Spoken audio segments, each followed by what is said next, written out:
Hello everyone, cooking passion পিয়ালিতে তোমাদের সকলকে জানাই আরও একবার স্বাগত। চলে এসেছি পিয়ালি রান্নাঘরে। আজকে পিয়ালি যেটা বানাচ্ছে সেটা হলো উড়িষ্যার বিখ্যাত ছানা পোড়ার একটা রেসিপি। এটা কিন্তু উড়িষ্যায় ভীষণভাবে বিখ্যাত একটা মিষ্টি। সেটাই আজকে আমি তোমাদের সাথে শেয়ার করব। তো তার জন্য কী লাগছে, আমি এখানে নিয়েছি 1 লিটার দুধ। তোমরা কিন্তু চাইলে পরিমাণটা বেশিও নিতে পারো। এখন দুধটা ছানা ফাটিয়ে নেব। তার জন্য আমি এখানে ক্যালসিয়াম ল্যাকটেটটা দিয়ে দিলাম। দেওয়ার পরে এখন খুব সুন্দরভাবেই ছানাটা কেটে যাবে। তোমরা কিন্তু চাইলে এখানে লেবুর রস দিয়েও ফাটিয়ে নিতে পারো বা ভিনিগার দিয়েও ফাটিয়ে নিতে পারো, মানে কেটে নিতে পারো ছানাটা। তবে আমি ল্যাকটেট দিয়েই ছানাটা কাটিয়ে নিই। দেখো কতটা ছানা পড়েছে, অনেকটাই ছানা হয়েছে। তো এই ছানাগুলো এখন আমি একদম ওভেনটা বন্ধ করে দিলাম। আর এই ছানাগুলো আমি এরকম একটা কাপড়ের মধ্যে, সাদা সুতির কাপড়ের মধ্যে নিয়ে নিয়েছি। নিয়েই জল দিয়ে ভালো করে একটু 2-3 বার কচলে ধুয়ে ফেলে দিয়েই আমি একটা পাত্রের মধ্যে নিয়ে নেব। এখন এর মধ্যে দিতে হবে পরিমাণ মতো চিনি, আর দিয়ে দেবো পরিমাণ মতো সুজি। সুজির পরিমাণটা কিন্তু খুব একটা বেশি দেওয়ার দরকার নেই।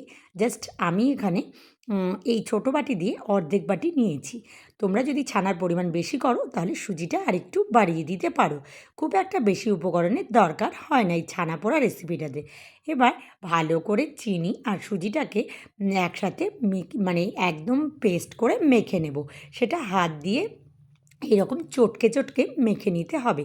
আর এই মাখাটা কিন্তু একটু ভালো করেই মেখে নিতে হবে। আর ছানার কিন্তু জল ঝরিয়ে ফেললে হবে না, এরকম একটু নরম থাকতে হবে। দেখো, আর অনেকটাই কিন্তু একদম ভালোভাবেই আমার মেখে নেওয়া হয়ে গেছে। এবার এখানে আমি জাস্ট উপর থেকে একটু হাত দিয়ে এইভাবে চাপা দিয়ে নিলাম। আর এরপর একটু এখানে পরিমাণ মতো দিয়ে দেবো একটু দুধ। জাস্ট সুজি যেহেতু দিয়েছি সেই সুজিটা ফুলবে সেই জন্যই।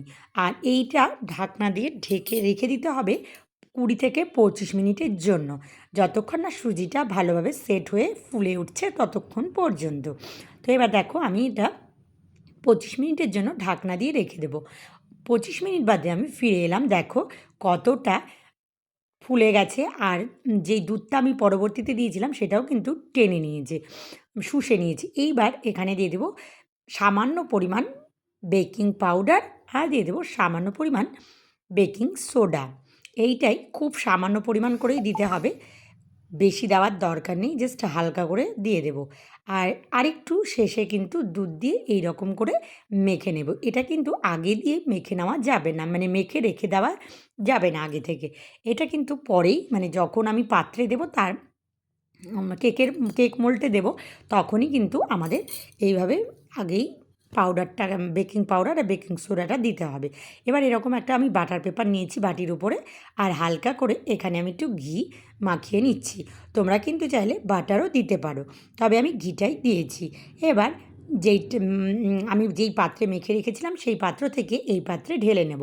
তোমাদের বাড়িতে যদি কেক মোল্ড থাকে তাহলে তোমরা সেই কেকের পাত্রেও করে নিতে পারো, যেহেতু আমার বাড়িতে নেই তাই আমি এই পাত্রটার মধ্যেই ঢেলে দিচ্ছি। এবার জাস্ট এরকম করে হালকা করে আমি একটু প্রেস করে নেব, যেহেতু ভেতরে যেন কোনো বাবলস বা কোনো ফাঁকা অংশ না থাকে। তাই এরকম করেই সেট করে নিতে হবে, তাহলেই কিন্তু খুব সুন্দরভাবে সেট হয়ে যাবে। দেখো কতটা সেট হয়ে গেছে। এইভাবেই বুঝে নিতে হবে যে আমাদের ভেতরে আর কোনো ফাঁকা অংশ নেই। অন্যদিকে আমি আগে থেকেই কিন্তু লবণ দিয়ে রেখে দিয়েছিলাম। লবণটা পুরো হাই ভলিউমে হিট হয়ে গেছে। এবার এর মধ্যে দিয়ে দেবো আমি একটা স্ট্যান্ড। আর আমি এখানে 20 থেকে 25 মিনিটের জন্য লবণটা ঢাকা দিয়ে একদম হাই ভলিউমে গরম করে নিয়েছিলাম। এবার জাস্ট এই মানে স্ট্যান্ডটার উপরেই পাত্রটা রেখে দিয়ে আবারও আমি উপর থেকে ঢাকনাটা দিয়ে নেব। আর উপর থেকে এখন এই ঢাকনাটা দিয়েই আরেকটা ঢাকনা আমি কিন্তু উপর থেকে দিয়ে দেবো, যাতে গ্যাসটা পরিপূর্ণভাবে না বেরিয়ে যায়। এটা কিন্তু 25 থেকে 30 মিনিটের মতো হাই ভলিউম দিয়ে মানে রান্নাটা করে নিলেই একদম কিন্তু কেক বেকিং হয়ে যাবে। আর এটা কিন্তু কেকের মতোই ফুলে ওঠে। আর এটা কিন্তু উড়িষ্যার বিখ্যাত একটা রেসিপি, মানে মিষ্টির মধ্যে পড়ে। তো দেখো কতটা ফুলে উঠেছে, তোমরা দেখলেই বুঝতে পারছো নিশ্চয়ই দেখেই যে কতটা ফুলে গেছে। এবার আমি একটা টুথপিক নেব আর তোমাদেরকে কাছ থেকে দেখাচ্ছি যে কতটা ভেতর থেকেও খুব সুন্দরভাবে রেডি হয়ে গেছে। তো এক ফোঁটাও কিন্তু লেগে যাচ্ছে না। এই পর্যায়ে এখন কিন্তু আমি গ্যাসের ওভেনটা বন্ধ করে দিয়ে আরও কিছুক্ষণ ঢাকনা দিয়ে রেখে দেবো। আমি ফিরে আসছি ঢাকনা বন্ধ করে 10 থেকে 15 মিনিটের পরে। দেখো 10 থেকে 15 মিনিট বাদে আমি ফিরে এলাম। ও সত্যি এই ছানা পোড়াটা খেতে জাস্ট টেস্ট বন্ধুরা, তোমরা অবশ্যই একবার হলেও বাড়িতে কিন্তু করো। আর আমাকে জানিও আজকের এই রেসিপিটা তোমাদের কেমন লাগলো। যারা যারা আমার চ্যানেলটাকে এখনও সাবস্ক্রাইব করোনি তারা প্লিজ ওই সুন্দর সুন্দর আঙুলগুলো দিয়ে আমার চ্যানেলটাকে সাবস্ক্রাইব করে আমার পাশে থেকো। আর যারা ফেসবুক পেজ থেকে দেখছো তারা পেজটাকে ফলো করে দিও। আর ভালো লাগলে লাইক কমেন্ট শেয়ার করতে কিন্তু ভুলবে না। আর অসম্ভব অসম্ভব টেস্টি এই খাবারটি, খুব অল্প উপকরণেই রেডি হয়ে যায় এত সুন্দর একটি খাবার। তোমরা কিন্তু অবশ্যই করো। টাটা, সবাই খুব ভালো থেকো।